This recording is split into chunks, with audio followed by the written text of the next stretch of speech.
Moment of truth and justice and the America. I got a haircut, huh? What do you think? What do you think? Let's see who's awake here first. We're competing between the YouTubes and the Rockfin. Boom, Rockfin wins by a hair. Rockfin wins by a hair. Rockfin, good job. Good job, Rockfin. How is everybody? It's Sunday morning, to quote my inner Nancy Pelosi. And it is Sunday morning where I'm at. It might be afternoon already where you're at, or it might be the evening, or it might be, or you might just be watching this as a replay, and it could be it might be a different day. It might be Monday for you, or Tuesday. It might be later in the week. Who knows? Who knows? Because this is the patrons slash Rockfin Premium stream. This is the stream where I respond directly to the patrons and the Rockfin Premium members. And the replay of this stream is only available on Rockfin Premium and Patreon. It goes out live to everybody.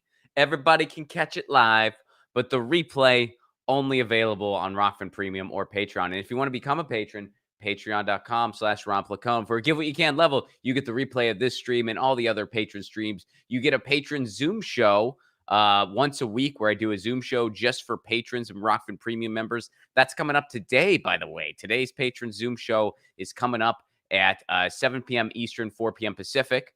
It's always a fun time. Can't wait to see y'all over on the Zooms. And yeah, you get it. And I'll make you a theme song. That's the other big thing. I'm making a theme song for my patrons. Don't you need a theme song? You probably do. Well, now you can get one. Patreon.com/romplacone. Right? Yeah. How are you? Good to see everybody. Hope you're well. Hope all your dreams have come true. Really. Have all of them? I believe in you. Let's see here. So, um,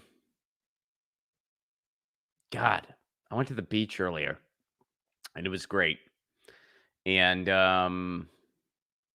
this is like that time of year where it's really cloudy for like the first part of the day, and then it gets like super sunny. And I got a sunburn. I got a little back of my neck. I got a little sunburn. Now, some of you may have seen my post on Instagram where I said I'm an adult. I'm paraphrasing here, but I said something along the lines of I'm an adult who thought to myself that I don't need to put sunscreen on because my wife's not here to tell me that I have to.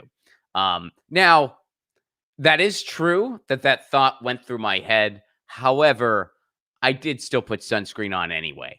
I get it. I'm a ginger who loves going to the beach. I realize that I have to be careful. I've been dealing with sunscreen my entire life. I will be forever. But yeah, I kind of did. Oh, my wife's not here to tell me I have to do this. But I still did it anyway. Even though, yes, that thought did go through my mind. Do I like putting on sunscreen? No, it's uncomfortable. Do I do it because this is my complexion? Yes, I do. But sometimes, for whatever reason, you miss a spot, something, and I got a little sunburn on the back of my neck. Uh, First one of the season. First one. It was bound to happen. It happens to the best of us. Happens to the best of us. So, anyway, let's get into what the patrons are saying. We'll start with you, Nina. What's up, Nina? I hope all is well up in Canada. Hope you're being careful in the sun. You can get sunburned anywhere. I know people, well, Canada is pretty cold up there. Yeah, but you can get one of the worst sunburns I've ever gotten in my life. Happened in Maryland. Happened in Deep Creek, Maryland. If anyone knows where that is, it's it's in Maryland, and it's a nice lake in Maryland. And I was there as a kid because it's not too far from where I grew up in Pittsburgh, Pennsylvania. And I mean, I use sunscreen again. I always use sunscreen, but I think what happened was I was water skiing, which I'm not good at, by the way. I'm really really bad at it. But I was water skiing, so I guess it's like I had my arms kind of up, and as I bump the microphone trying to demonstrate, I have my arms up in a certain way, and I got this random sunburn, like right on like my arm heading up towards my shoulder, like right, like in that space. And it felt like I'll never forget what it felt like. It literally felt like there was water boiling inside of my arm. And I remember at one point I was just like yelping in pain. Like I was just in so much pain and I like couldn't and it literally felt like water was boiling. Like occasionally I would feel like this like spike of pain where it felt like boiling water was just hitting up against my skin, but it was happening inside. How oh, what? Right? That's what it felt like. It was brutal. And I remember my sister walked in because I was a kid. I was like maybe I think I was maybe a freshman in college because I think it was like I was home for the summer. So I might have been like a little bit older, but I was still, like living at home during the summer, whatever, at my parents' place. So I remember like my little sister walked in and I was literally rubbing aloe vera and ice on myself, just wincing in pain. And she was like, "What's wrong?" And I'm like, it's really bad. And it didn't even look that messed like, it looked red, like, it was obviously a sunburn, but it didn't look like it wasn't blistering even. I think it might have just been the spot, like, it was just in a random sensitive spot that I don't usually burn on. Like, usually, like, the big face, neck, shoulders, those are the big when you're gonna get sunburned, that's where you get it. Do you ever have it on in your part, like, on your head? I've had that, like, the top of your head. There's not much you can do about that. That's something that is just gonna happen. The best thing you could do for that, try to prevent it by wearing a hat, which I do. But that's like, you can't really put sunscreen on your hair. You can't you plus you probably shouldn't be putting that on top of your head. Although I guess bald people do it, right? Probably? Maybe? Do they? I don't know. Maybe they just always wear a hat. I think I'm gonna be bald someday, so at some point, I'm gonna have to worry about this. At some point, I'm gonna have to like, God, there's nothing. I have no hair. It's just my bald head, and I burn really easily. Am I gonna be okay? Because I'm not gonna stop swimming. You think I'm probably gonna lose my hair someday. I'm not gonna stop swimming. The only way I will stop swimming is if I physically can't do it. And I have a feeling that, hopefully I'll lose my hair before anything like that would happen. Um, so I feel like I got like 5 years left. Although I've been saying that for a while. So who knows? But every year I'm like, I got like 5 years left. So I've probably already screwed up this prediction. Because I probably said this 5 years ago. Like, I'm going to be bald in 5 years. Well, here we are. I'm still. So who knows? But they say you get it from your mom's side of the family. And on that side of the family, I think I'm the only dude with hair left. So I don't know. But I mean, it's not like that thing's a for sure 100% of the time deal, right? Like just because something's common, it doesn't mean like that's going to happen 100% of the time. The human body is still in many ways a mystery. And 5 years from now, I might have hair. Let's do an over under. 5 years from now, will I still have hair? Maybe. I don't know. Right now, it's here, one day at a time. The hair is here. Say that 5 times fast. Um, but yeah, if you ever get sunburned on the top of your head, it's you notice like you'll be combing your hair and you'll be like, ah shit, I got sunburn on the top of my goofy head, top of my dome piece, got a little, and it'll be like right on the part, because that's exposed. You can't. I mean, there's only so much you could do to prevent it. I suppose I could start wearing a hat in the water.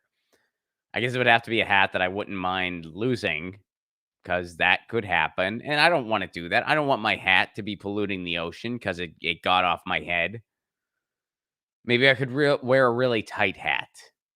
Or maybe I could, whenever I want to go like swimming, I'll not wear a hat.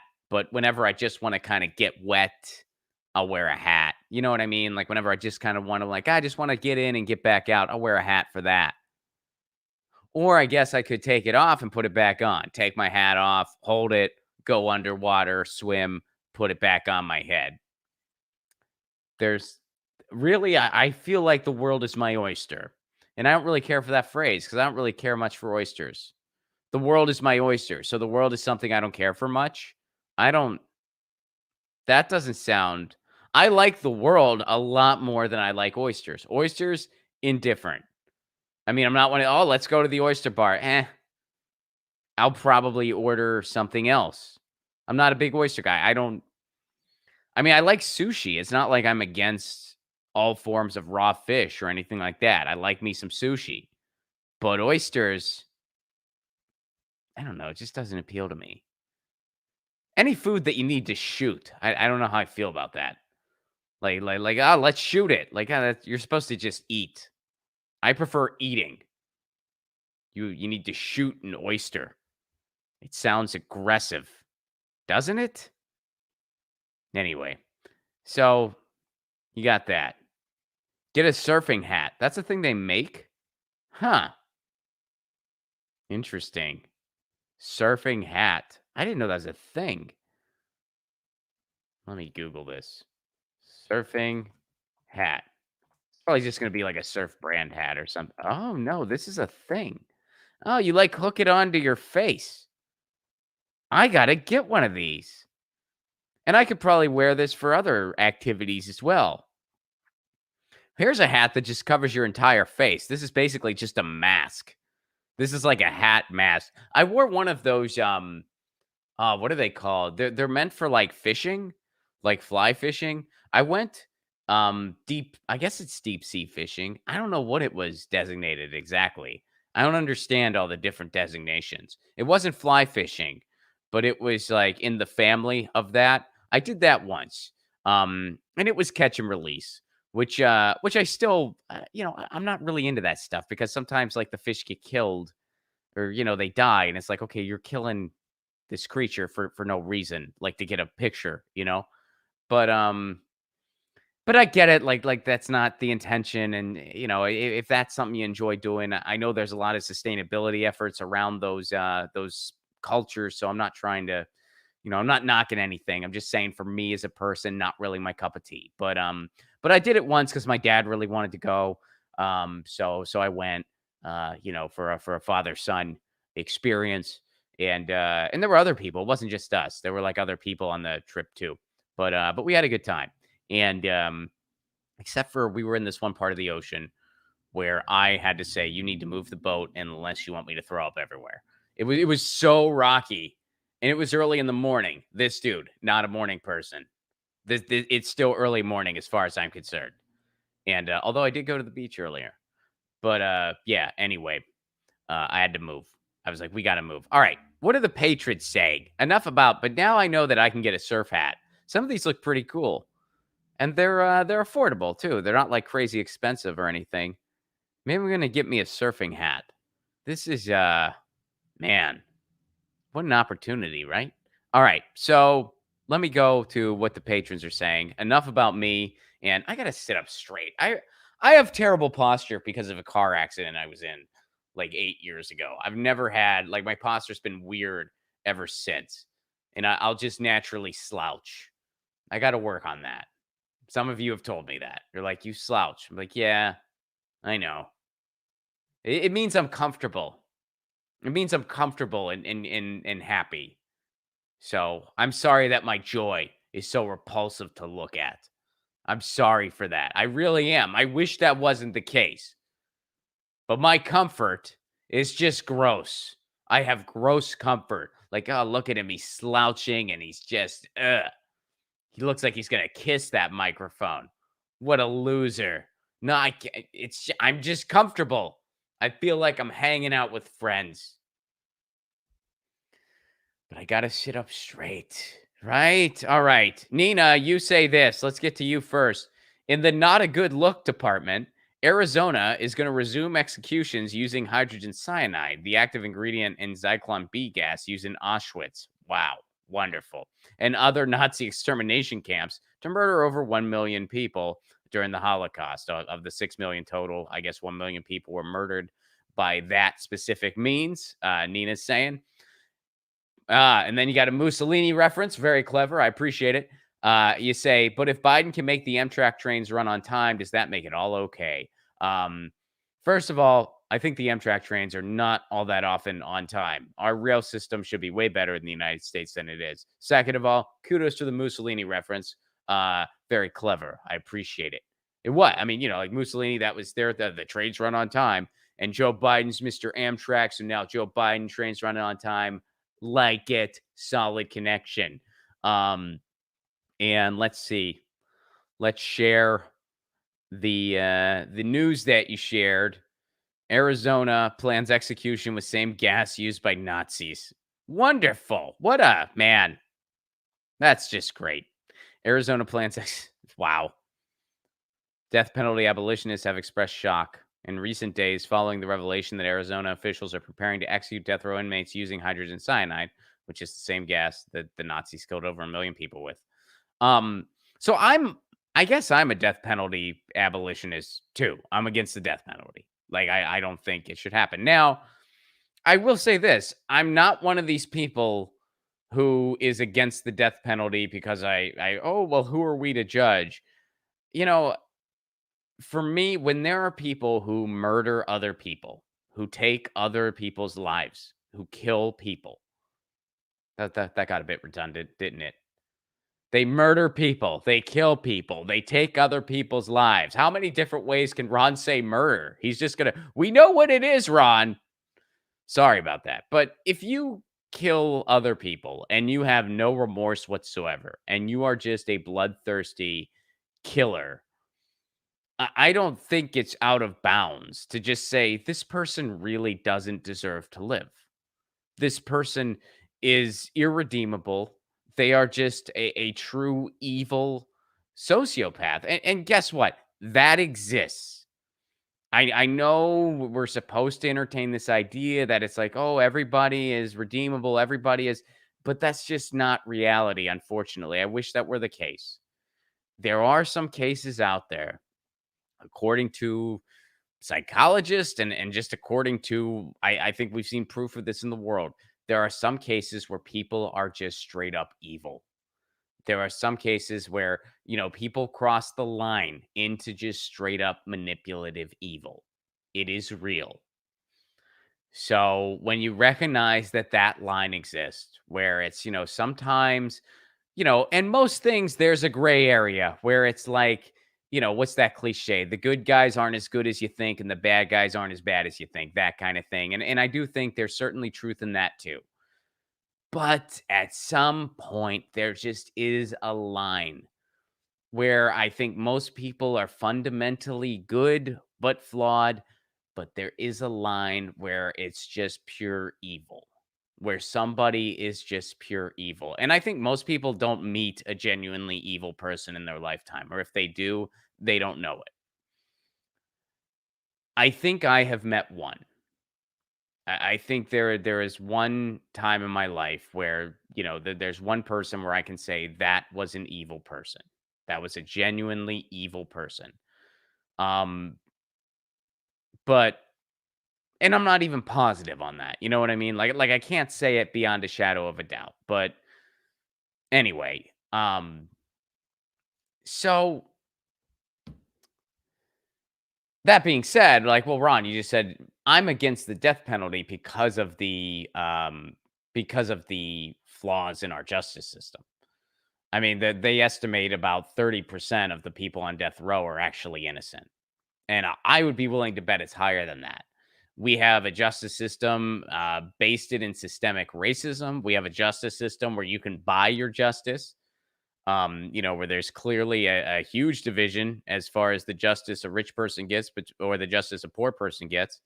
So when you have such a corrupt system, we shouldn't have the death penalty. It just shouldn't exist in our system. And I am morally against it. I mean, even in the cases of this is just a purely evil person, I still would say, well, that person should just stay in jail for the rest of their lives. But all I'm saying is I can't say that that person deserves to be alive. You know what I mean? Like I can't be like, well, that person, they still have the right to life. No, I don't think they do in that case. And again, the person I'm describing, somebody pure evil. I'm not talking about people who made a very, very big mistake and have some remorse for it. Like people who, I mean, again, if you kill somebody, that's a pretty big freaking, you need to be punished severely for that.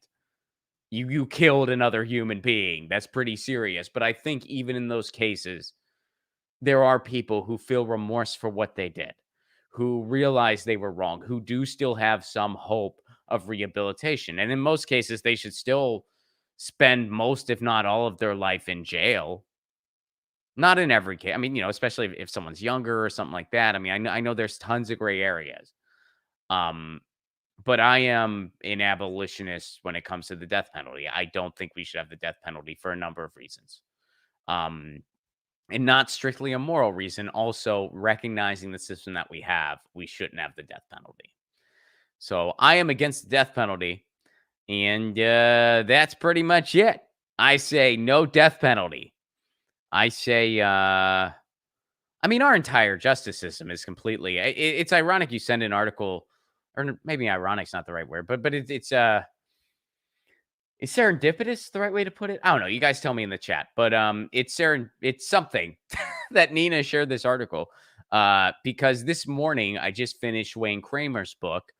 For anyone who doesn't know who Wayne Kramer is, he was in a band called the MC5, and he's now the head of the U.S. chapter of Gel Guitar Doors, which is a program that gets guitars and educational opportunities to people in prison. And Wayne Kramer um, helped bring that institution to the United States. It was started in England by Billy Bragg. And it was really special to Wayne Kramer because he spent some time in jail himself. He got pretty heavily involved with drugs after the MC5 broke up, well, and during the MC5. And he ended up in jail, I want to say more than once, or I think it was just once, but it was like he had skirted close to the line a couple different times. I just read his book and I'm trying to remember, was it like more than one time or was it just like only one time he actually did time? But it's a really great book, but he talks about just how ridiculous our penal system has become, where he had drug charges in the 70s. He spent a couple years in jail and he's saying the people who did what I did, they're getting lifetime sentences now. And it's because of things like the crime bill. And it's because of, the way the for-profit prison system has exploded the prison population. And a lot of this is Joe Biden, Bill Clinton, and folks like that, which is interesting. But yeah, he talks about all that. So our justice system in general, our penal system in general is incredibly destructive and problematic and does the opposite of what it's supposed to do. The idea of prison is supposed to be to rehabilitate people so that they can go back into society and participate. That's not the way it is in the United States. It's to just brutalize people and to take advantage of free labor and to just profit, really. So I mean our justice and penal system is completely backwards and destructive. And we have like the largest percentage of people incarcerated than anywhere else in the world. So, yeah, anyway. So you also say this, Nina. First, they came for the good koalas, and I did not speak out. Five Eyes Spy Alliance member Australia is using AI facial recognition to identify and track koalas. Can the roos and wombats be far behind? Why would they need that? Okay. And yeah, I mean, I guess why stop at the koalas? Why not infringe this on the other on all the other animals too? Facial recognition for koalas. That is something. Facial recognition for freaking koalas. Let me see what this is saying. Uh Check this out. I'm slouching again. Not even wildlife can go undetected. Australia trains AI road cameras for koala facial recognition. What is the point of this? And there's a koala dealing with the facial recognition software. I hope they eat it. Eat that. Well, no, it might give them an upset stomach. I hope they destroy it some other means. Don't eat it. It could be bad for you. I don't want you to have to shit that out later. But yeah, look at how cute that koala is, by the way. They're freaking adorable. Anyway, researchers at an Australian university have been granted thousands of dollars from the government to work on an AI-based devices that would help identify individuals' koalas crossing the roads in the country. Why? Are they trying to make sure that all the koalas are in Australia legally?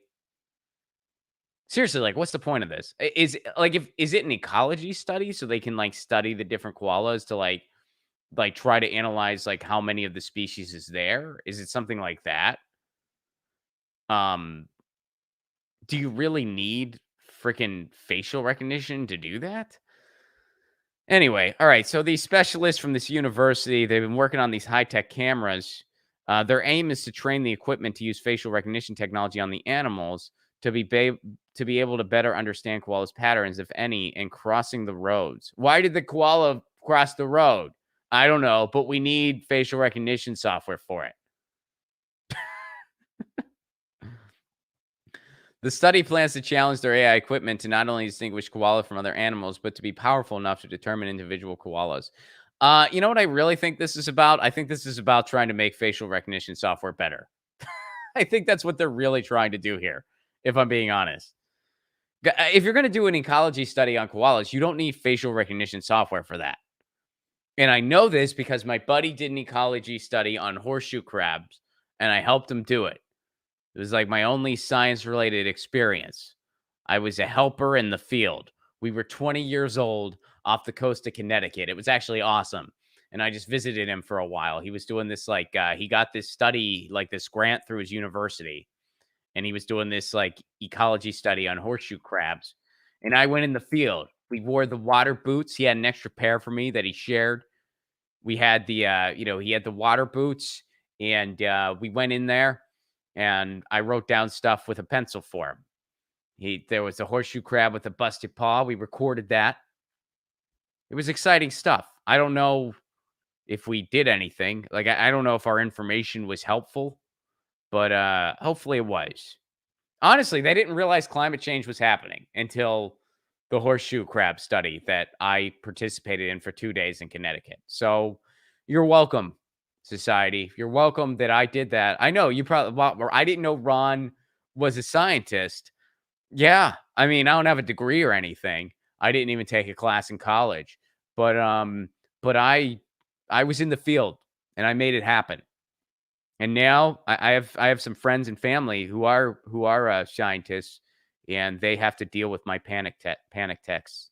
That's really I seriously do that. Do you guys do that to your science? I know I've asked this before, but I'm not going to stop until I find out whether or not I'm the only one. I can't be the only one who like all my friends with like science backgrounds. I just panic text them all the time, and I'm like, "Are we gonna be okay?" And they're like, "Ron, I'm trying to put my kid to bed. I can't deal with you right now." I know that you still live like you're 20 years old because you're in Los Angeles in show business, but some of us have houses and families and shit, and we can't deal with you panicking. I'm gonna get to see my friend in person soon. I have so many fucking questions. I have so many questions. We'd be like, what do you think? He's gonna be, dude, just stop. Just stop. They're probably gonna try to introduce me to their other scientist friends. They're gonna be like, scientist friends, meet Ron. Give him your phone number if you want him to torment you.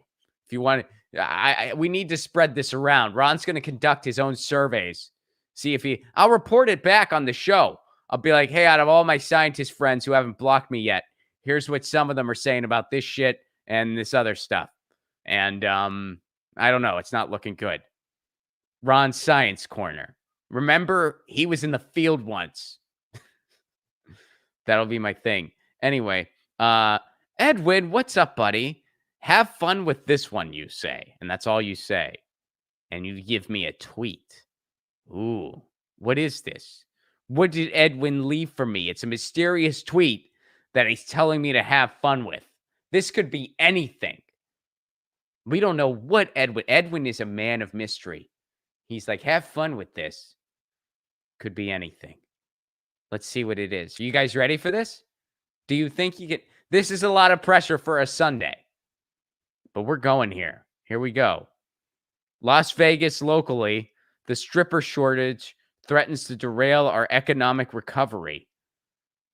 Why do they have a stripper shortage?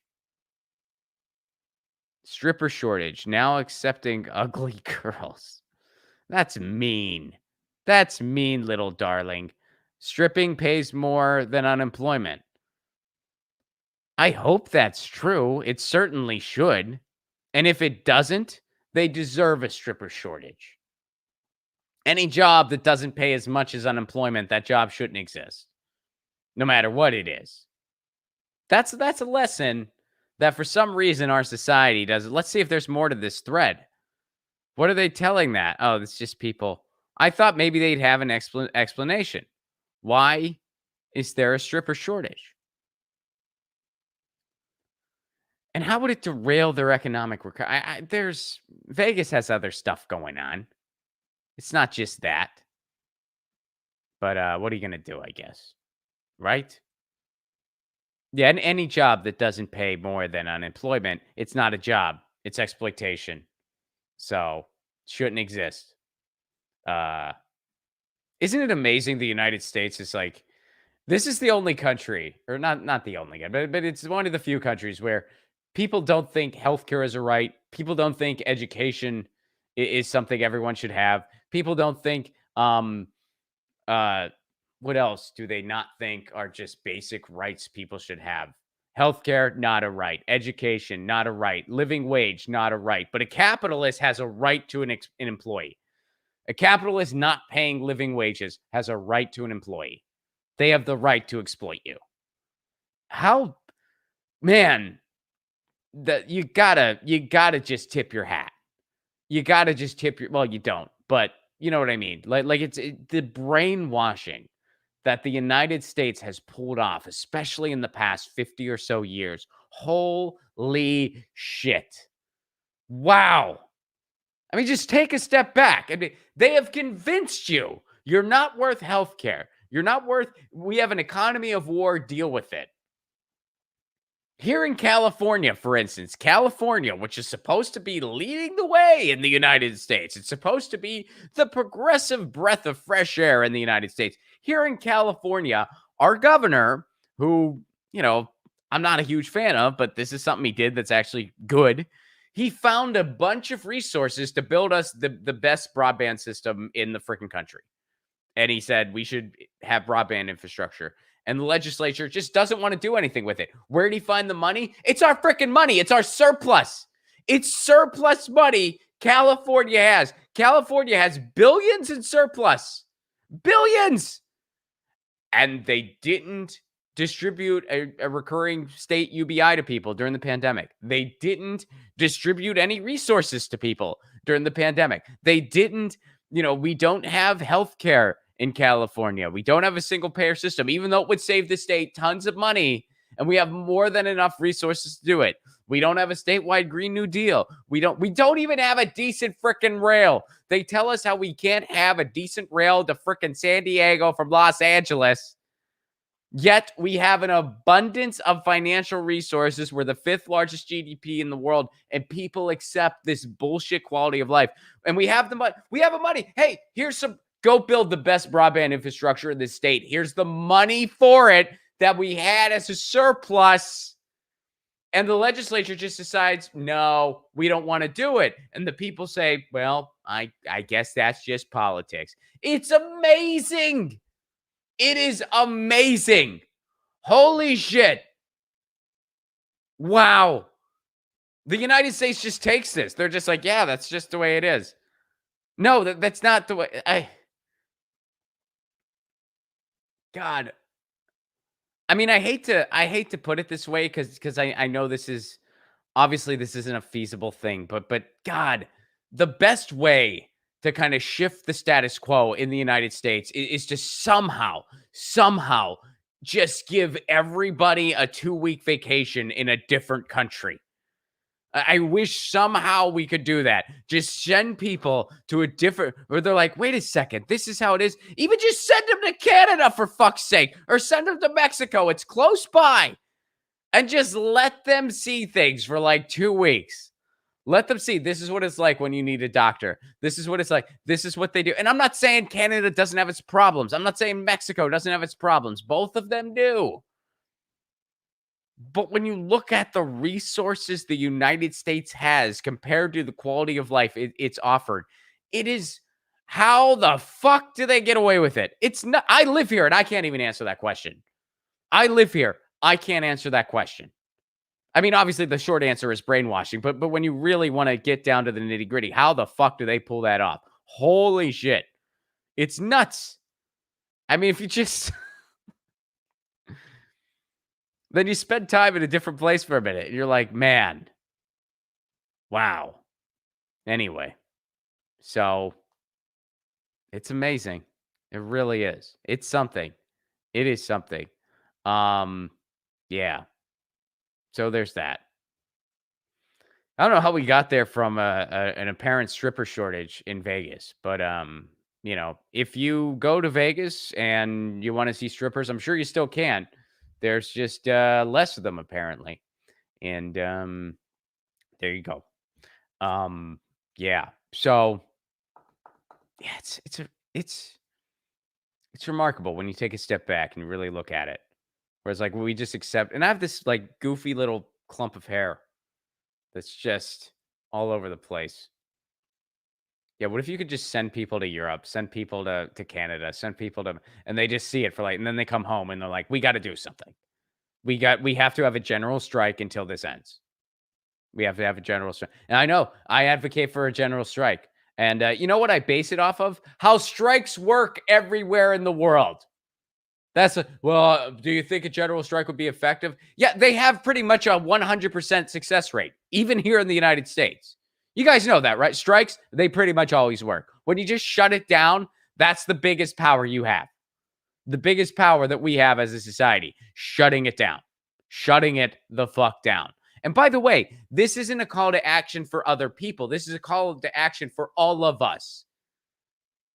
Because sometimes people that they like to try to have a gotcha moment with me where they're just like, wow, the strike doesn't apply to you. I bet you never thought of that. Yeah, we all have a role. All of us have a role. It doesn't matter if it doesn't apply to you or not. You still have a role. I still have a role.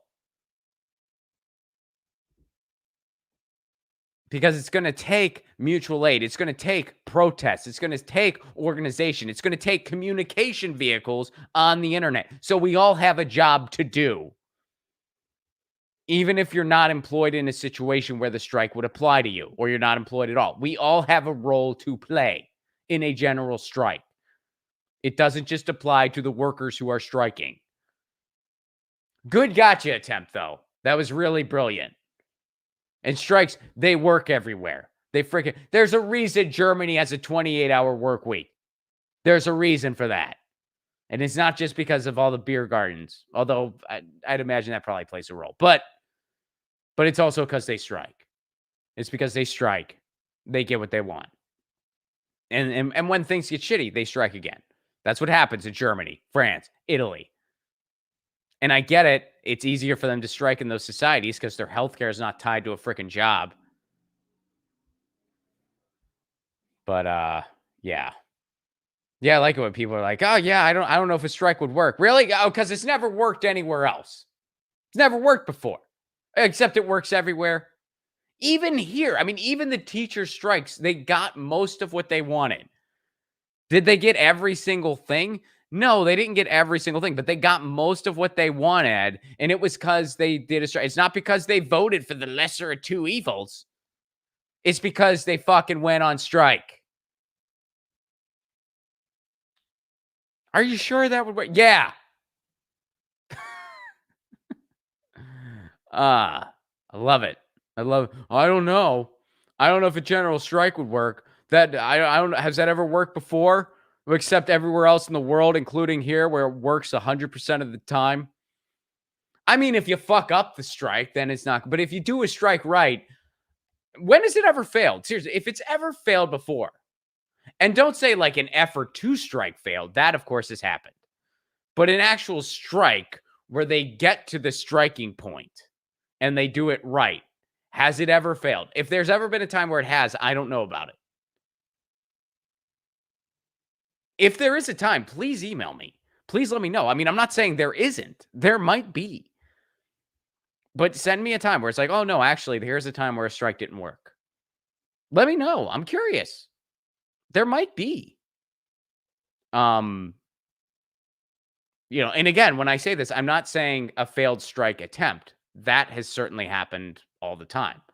But an actual strike that was carried out the way it needed to be, did one ever not work? I don't think that's ever happened. I really don't. I don't know.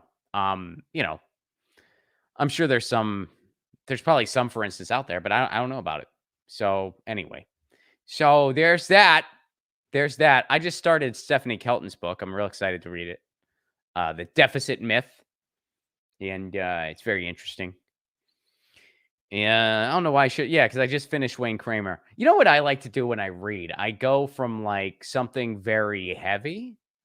Like Stephanie Kelton's book, it's gonna be on the heavier side. I mean, MMT, like there's some heavy concepts going on in there.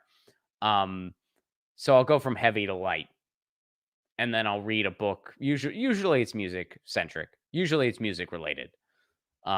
Usually when I read something lighter, it's like a rock. I love rock bios, man. When they're done right, when they're shitty, it's like some of the worst reading you can ever imagine. But when they're done right, and someone just does a really good job telling an awesome rock bio, there's not much better reading out there. Kim Gordon's book, which I'm forgetting the name of. Let me Google it real quick. I recommend that book. So, and I've been trying to get her on the show since I've read her book. And I read her book a couple years ago. I've been trying to get Kim Gordon on the show. Kim Gordon, bass player for Sonic Youth, by the way, or was bass player for Sonic Youth. A Girl in a Band. Girl in a Band. That's her book. Such a cool book. Such a cool book. I got to try again. I really want to get her on the show. Musicians are always the ones that don't want to do my show, and it bums me out. It's like those are my favorite guests to have. Not well, I shouldn't say favorite. I mean, there's a lot of. It depends on like the guests more so than like what field they're in, but I like talking to musicians a lot, and they're always the ones for whatever reason don't like doing my show, and it bums me out. Really bums me out. Hey, Shabadoo. If you're in a band and you don't want to do my show, email me and tell me why so I can learn. Tell me what it is about me. I've literally asked some of my musician friends this before. Like one, I forget who it was. There was a musician who couldn't do my show, and it really bummed me out. And like to the point where like it felt like I was like, it felt like getting rejected for prom or something. You know what I mean? I was just so bummed out. And I texted a musician friend of mine, and I was just like, "Why? What is it about me? What is it about me? Why don't?" And and she actually had some good insight. She said, sometimes musicians are a little worried about, dipping their toes in the political water. So they were worried, like, I mean, they might be a little intimidated by a show like yours for that reason. It's like, yeah, but I'm not gonna like, I don't know. Like, I'm not gonna like put you on the hot seat. I mean, unless that's part of what you do and you want to, you know what I mean? Like, I'm not gonna like, but I get it. I guess that's just the way it is. I guess I'll start a new show, Just Music. This is the Just Music show where it's just music. Don't worry. Just music. Don't worry. And we'll see if more musicians or well, I'm doing that thing again. I'm slouching again. Anyway, so so that's how it goes. That's that's the thing. Yeah.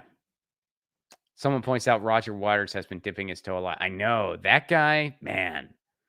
That guy says what he wants to say, and he gives no fucks. That guy gives, and full disclaimer, I'm not, as a listener, I'm not the biggest Pink Floyd fan in the world. I respect what they do very much. Just for me as a listener, it's not. I remember I said that once, and this person got super offended. They got so offended that I didn't enjoy Pink Floyd's music. Like I wasn't allowed to have a subjective opinion as a listener. And I'm like, yeah, I just don't like they said it was a generational insult.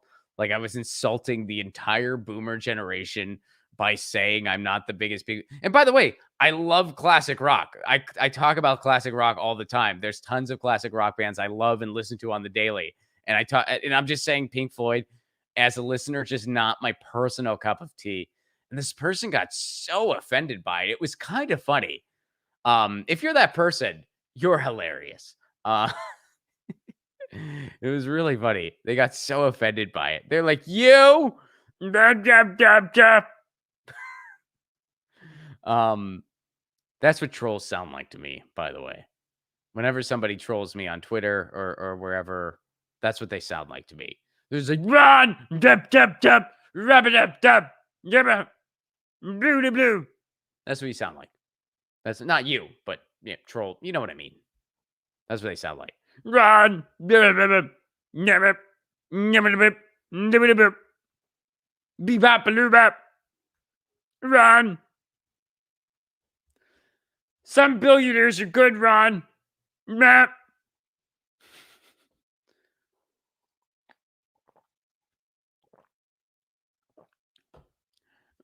We should just vote. I don't know if a general strike would work. I think we should vote our way out of it. When has that ever worked, by the way? When has that ever worked? When is it? Hey, we had all these problems. We just voted our way out of it. I'm not saying don't vote, but I'm just saying, it's like, for as much as we talk about electoral politics, you would think it had a little more of an effect in the world. You would think it's, a time that electoral politics has led to systemic change in the United States. Never. That's never happened. You know what has? Movements. And don't say FDR. FDR didn't happen, or the New Deal from FDR, rather, didn't happen because he was a nice guy. It happened because there was a labor movement. That's why. There was a somewhat united labor movement. And I say somewhat because they didn't agree on everything. They had their discrepancies, but they united just enough to get through systemic change going.